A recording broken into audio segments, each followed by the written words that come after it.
Good evening. Welcome to current affairs. ఈరోజు క్లాస్లో మనము ఎఫ్ఏటిఎఫ్ అంటే ఏంటి, ఫైనాన్షియల్ యాక్షన్ టాస్క్ ఫోర్స్, ఇది ఏమిటి, ఏం పని చేస్తుంది, అసలు ప్రస్తుతం న్యూస్లో ఎందుకు ఉంది, అలాగే ఒక ఇన్స్టిట్యూషన్, ఒక సంస్థ ఇన్కాయిస్, ఆ సంస్థ ఎక్కడ ఉంది, ఆ సంస్థ చేసే పనులేమిటి, ఆ సంస్థ ఏ మంత్రిత్వ శాఖ ఆధ్వర్యంలో పనిచేస్తుంది, ఆ పాయింట్స్ అన్ని మనం ఇప్పుడు నేర్చుకోబోతున్నాం. అలాగే మనందరికీ బాగా తెలిసిన rurban machine, Shyam Prasad Mukherjee rurban machine, ఈ మిషన్ ఏమిటి, అది ఎప్పుడు మొదలైంది, ఈ టాపిక్స్ అన్నీ కూడా ఈరోజు క్లాస్లో మనం మాట్లాడుకోబోతున్నాం. అలాగే ఒక టైగర్ రిజర్వ్ గురించి కూడా మనం ఈ క్లాస్లో మాట్లాడుకోబోతున్నాము. ఈ పాయింట్స్ అన్నీ కూడా ఒకదాని తర్వాత ఒకటి మనం చాలా డీటెయిల్గా మనం చర్చించుకుందాము. చూడండి, ఇప్పుడు నేను డాక్యుమెంట్ ఓపెన్ చేస్తున్నాను. Please look at the document. First question వచ్చేసి, recently the FATF has decided to retain Pakistan in. ఇప్పుడే చెప్పాను నేను, ఎఫ్ఏటిఎఫ్ అంటే ఫైనాన్షియల్ యాక్షన్ టాస్క్ ఫోర్స్. ఈ సంస్థ ఒక అంతర్జాతీయ సంస్థ. హెడ్ క్వార్టర్స్ వచ్చేసి ప్యారిస్లో ఉంది. సో దీని హెడ్ క్వార్టర్స్ ప్యారిస్లో ఉంది. ఈ ఎఫ్ఏటిఎఫ్ యొక్క ముఖ్య ఉద్దేశం ఏంటంటే, ఈ మనీ లాండరింగ్ అలాగే ఈ టెర్రరిజంకి వ్యతిరేకంగా ప్రపంచంలో ఉన్న దేశాలు ఏ నిర్ణయాలు తీసుకుంటున్నాయి, ఆ నిర్ణయాలు ఎలా అమలుపరుస్తున్నాయి అని చూడడమే దీని యొక్క ముఖ్య ఉద్దేశం. ఇప్పుడు ఫర్ ఎగ్జాంపుల్ చూడండి, మనం భారతదేశం కానివ్వండి, ప్రపంచంలో ఉన్న చాలా ఇతర దేశాలు ఈ టెర్రరిజం అనేది పాకిస్తాన్లో ఒక అంతర్భాగం అని మనం ఎప్పుడూ అంటుంటాం. దీనికి కారణం ఏమిటంటే, అక్కడి నుంచి ఆ టెర్రరిజం పుట్టుక, ఆ తర్వాత అక్కడి నుంచి స్ప్రెడ్ అవ్వడము అనేది మనం చాలా ఫ్రీక్వెంట్గా మనము న్యూస్లో మనం చూస్తూ ఉంటాం.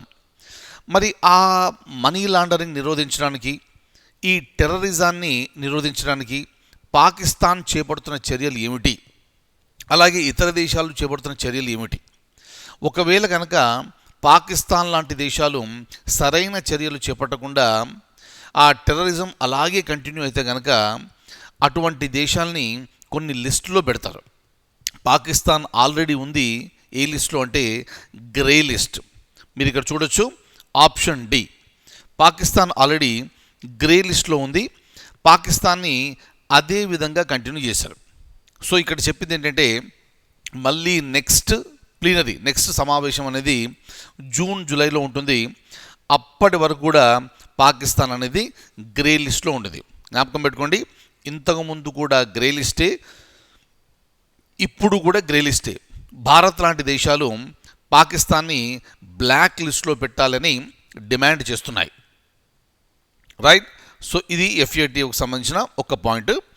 దీనికి సంబంధించిన ఎడిషనల్ పాయింట్స్ ఏమిటో మనం చూద్దాం. ఇప్పుడు ఈ ఎడిషనల్ పాయింట్స్ ఏమిటంటే,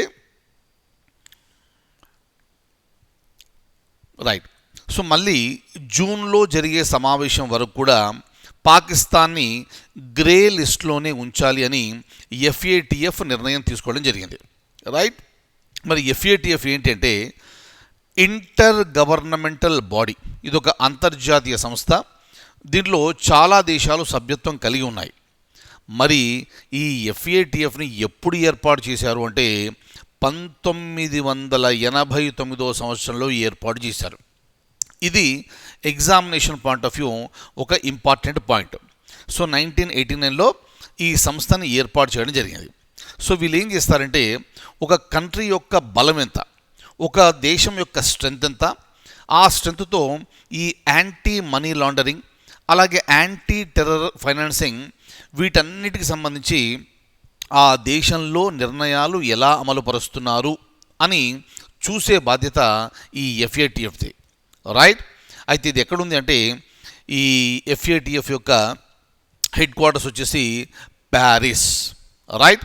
సో దీని secretariat is located in organization for economic cooperation and development. So ఇది ప్యారిస్లో మనకు కనిపిస్తుంది. Very very important one. ఈ ఎఫ్ఏటిఎఫ్ గురించి చాలా ఫ్రీక్వెంట్గా న్యూస్లో వస్తూ ఉంటుంది. మీరు పేపర్ చదువుతున్నప్పుడు చక్కగా ఈ పాయింట్స్ ఏమైనా వచ్చినప్పుడు ఒకసారి శ్రద్ధగా అది మీరు చదవండి. అలాగే ఇంకో క్వశ్చన్ ఏమిటంటే in which year scheduled tribes and other traditional forest dwellers recognition of forest rights act was enacted. చూడండి, ఇది ఒక చట్టం పేరు. ఇది దాని చట్టం పేరు ఏంటంటే ఎస్టీస్ and other traditional forest dwellers recognition of forest rights. మరి ఈ షెడ్యూల్డ్ ట్రైబ్స్ వారు ముందు నుంచి కూడా ఈ అడవుల్లో వారి నివాసం ఉంటుంది. మరి మనం డెవలప్మెంట్, అభివృద్ధి అనే పేరుతోని ఆ అడవుల్ని నరికేస్తూ అక్కడ ఏదో డెవలప్మెంట్ చేయడానికి మనం ప్రయత్నిస్తున్నాం. కానీ ఆల్రెడీ అక్కడ ఉన్న ఈ ఎస్టీస్ కానివ్వండి, ఇక ఈ ట్రెడిషనల్ ఫారెస్ట్ డ్వెల్లర్స్ వారెవరైనా కానివ్వండి, మరి వారికి ఏమైనా హక్కులు ఉన్నాయా అంటే ఆ హక్కులు ఉన్నాయి.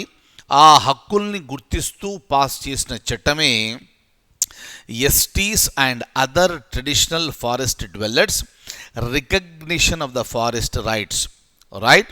అయితే ఈ చట్టాన్ని ఏ సంవత్సరంలో చట్టరూపం దాల్చింది అంటే ఆన్సర్ వచ్చేసి 2006. మరి ఇది ఎందుకుంది న్యూస్లో అంటే ఇది ఈజ్ ద రీజన్. చూడండి, ఇక్కడ ఈ థౌజండ్స్ ఆఫ్ ట్రైబల్స్ ఎవరైతే ఉన్నారో ఇక్కడ ఉదాంతి సిటనాడి టైగర్ రిజర్వ్, జ్ఞాపకం పెట్టుకోండి, ఇది ఎక్కడుందంటే ఛత్తీస్గఢ్లో ఉంది. సో వీరందరూ కూడా ఆందోళన చేస్తున్నారు.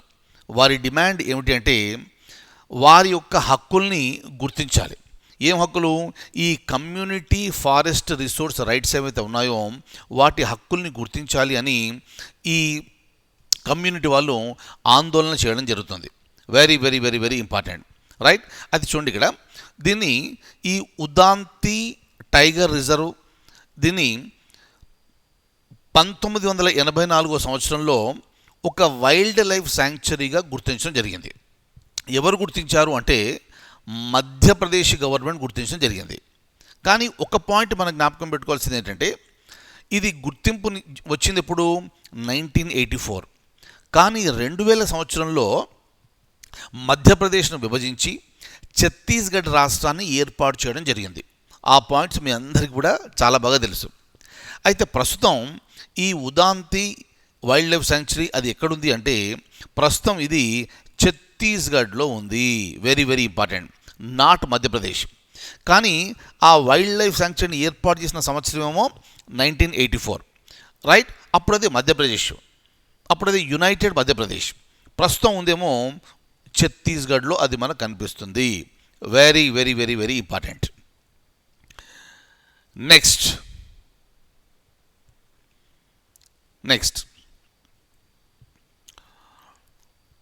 which of the following institutions is implementing Shyam Prasad Mukherjee Urban Mission?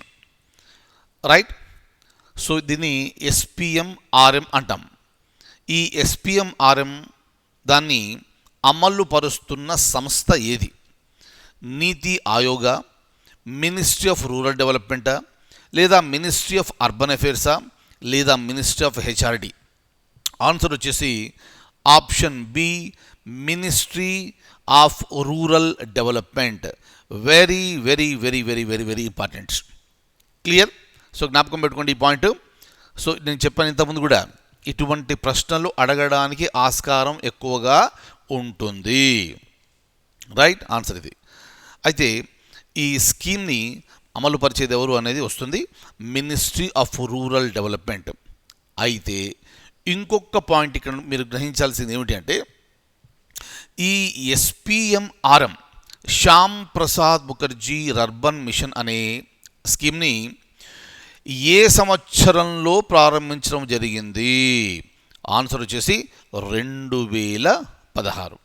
Very very very very very important. Is that okay? So దీని యొక్క ముఖ్య ఉద్దేశం ఏంటంటే integrated project based infrastructure in the rural areas. Very very very very important. So దీంట్లో this will also include development of economic activities, ఆర్థిక పరంగా ఉన్న అవి డెవలప్ కావడము, అలాగే నైపుణ్య ఈ చాలా వృత్తులు ఉంటాయి కదా, అలాగే కొత్త కొత్త ఇండస్ట్రీస్ లాంటివి అవి పెట్టినప్పుడు ఆ నైపుణ్యం అనేది చాలా కావాలి. సో ఆ నైపుణ్యానికి సంబంధించిన స్కిల్ డెవలప్మెంట్ ప్రోగ్రామ్స్ కూడా దీని ద్వారా అమలు చేయబడుతున్నాయి. Very very very important. Next చూడండి, మనం ఈ ప్యారిస్ అగ్రిమెంట్ అని మనం చాలాసార్లు మనం విన్నాము, ఇక భవిష్యత్తులో కూడా వింటూనే ఉంటాం మనం. ఎందుకంటే మనకు ఈ పర్యావరణం గురించి మనం ఎప్పుడు మాట్లాడినా కూడా మనం పర్యావరణం యొక్క సమతుల్యత దెబ్బతింటుంది, అలాగే ఉష్ణోగ్రతలు బాగా పెరిగిపోతున్నాయి, ఈ వృక్ష సంపద జంతు సంపద నశించిపోతున్నాయి, వాతావరణ కాలుష్యం ఎక్కువైపోతుంది, గ్లోబల్ వార్మింగ్ ఎక్కువైపోతుంది, ఈ మంచు ఖండాలు కరిగిపోయి సముద్రాల్లో నీటి మట్టం పెరిగిపోతుంది. ఇటీవల మనం చూసాం ఉత్తరాఖండ్లో ఏం జరిగిందో మనం మాట్లాడుకున్నాం కూడా. సో వీటన్నిటికీ తర్వాత ఓజోన్ యొక్క ఈ రంధ్రం ఏదైతే ఉందో ఓజోన్ హోల్ అది పెరుగుతూ ఉంది. సో దానివల్ల ఈ అల్ట్రా వైలెట్ రేస్ అనేవి డైరెక్ట్గా భూమి మీద పడుతున్నాయి. సో వీటన్నిటి వలన ఏమవుతుంది అంటే మొత్తం ఈ గ్లోబ్ భూమి మొత్తానికి నష్టం వాటిల్లుతుంది.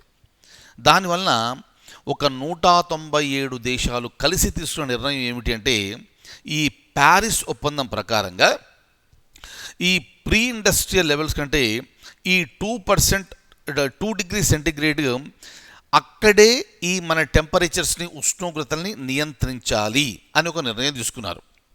మరి నియంత్రించాలి అంటే అది 1 సంవత్సరమో 2 సంవత్సరాలు అయ్యేది కాదు, ఇది చాలా పెద్ద ప్రక్రియ, కొన్ని సంవత్సరాలు పడుతుంది.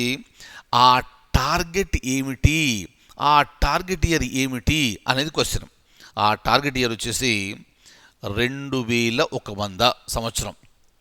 మనం ఇప్పుడు ముందెంత 2021లో ఉన్నాం మనం. 2021 నుంచి 2100కి వచ్చేటప్పటికంతా సో దీన్ని అచీవ్ చేయాలి అని చెప్పేసి ఒక టార్గెట్. ఇది ఒక దేశమో 2 దేశాలు చేస్తే కాదు, అన్ని దేశాలు కలిసికట్టుగా పనిచేస్తేనే ఇది సాధ్యం అవుతుంది. Very very important one.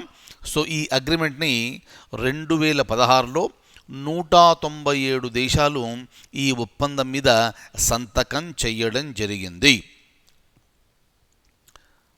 Next another important one, Indian national centre for ocean information service. ఇది ఎక్కడ ఉన్నది, ఏ నగరంలో ఉంది? మీ అందరికీ తెలుసు అనుకుంటాను. ఇది హైదరాబాద్లో ఉంది. ఇది వెరీ ఇంపార్టెంట్ వన్. చూడండి ఇక్కడ తర్వాత ఇక్కడ నుంచి మనల్ని అడిగే ఆస్కారం ఉన్న క్వశ్చన్ ఏమిటంటే ఈ సంస్థని ఎప్పుడు ఏర్పాటు చేశారు? 1999లో ఏర్పాటు చేయడం జరిగింది, రైట్. అలాగే ఈ సంస్థ ఏ మంత్రిత్వ శాఖ ఆధ్వర్యంలో పనిచేస్తుంది? ఇదొక possible question. Ministry of earth sciences. Very very very very very important. దయచేసి ఈ పాయింట్స్ అన్ని మీరు జ్ఞాపకం పెట్టుకోండి. Very very very very important. Clear?